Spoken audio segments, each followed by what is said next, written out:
saa may ne Cheikh Rafal daal di wax ne pour ñu néeg bi fu mu taxaw ñu ne ko fa mbët saa di xare matam mu ne yàkkamti naa ko ñu bu di néeg bi ñëw andi ñu samp ko fa àjjuma te bésub benn pan ci weeru tam xarit Cheikh Rafal dugg ci àjjuma gaaw dimanche ca tisbaar ci kanam sëñ Modou Sa Mbàkke sëñ Basiru Mbàkke kon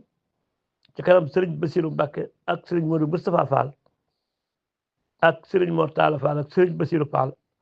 sëriñ Abdoulahi Fall daal ak Cheikh Serif Assane Fall sëriñ Aliou Fall Mbor ak doomi Cheikh Rafal yu bare bare doon ci du mën a doon yëpp ak magi murid yu bari ak jërbaat ki bokk te tisbaar ba tisbaar jot la Cheikh Rafal wujj yàlla sunu borom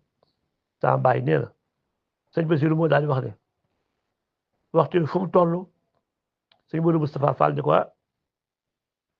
sëñ Mor Talla Fall ne ko ku julli de julli jot na sëñ Modou Moustapha Fall ne kon baax na kon nañu ma dugub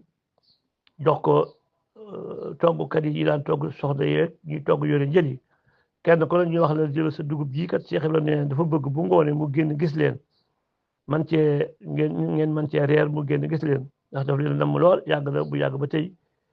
gisul te sama baay nee na ñetti fan yooyu muy àjjuma ji Cheikh Ibrahima duggee ci biir ak gaawu bi ak dimanche yi kër gi dara takkut kenn toggut te Cheikh Ibrahima sama baay nee na bu ma luñ ma sa yàq sóor la leen waaye duñ fa nekk di xaar ngoon ak tisbaar ak añ ak reer fuñ ma sa sukk yàq rek la taaj la leen ndax Cheikh Ibrahima ni saa bay ne ñu lu xiwloo mooy dañuy jekk ba yàgg Cheikh Rafal génn su génnee da wax xee bi ci ba jàmm réer ngeen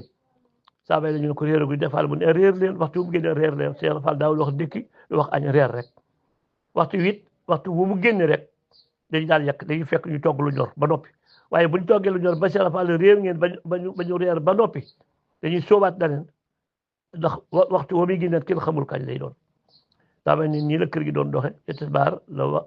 di bésu dimanche ñu ñetti fan ci weeru tamxarit ca tisbaar ca la Cheikh Ibrahima Fall fekk Sëriñ Tuubaa Rasulullah sallallahu alayhi wa sallam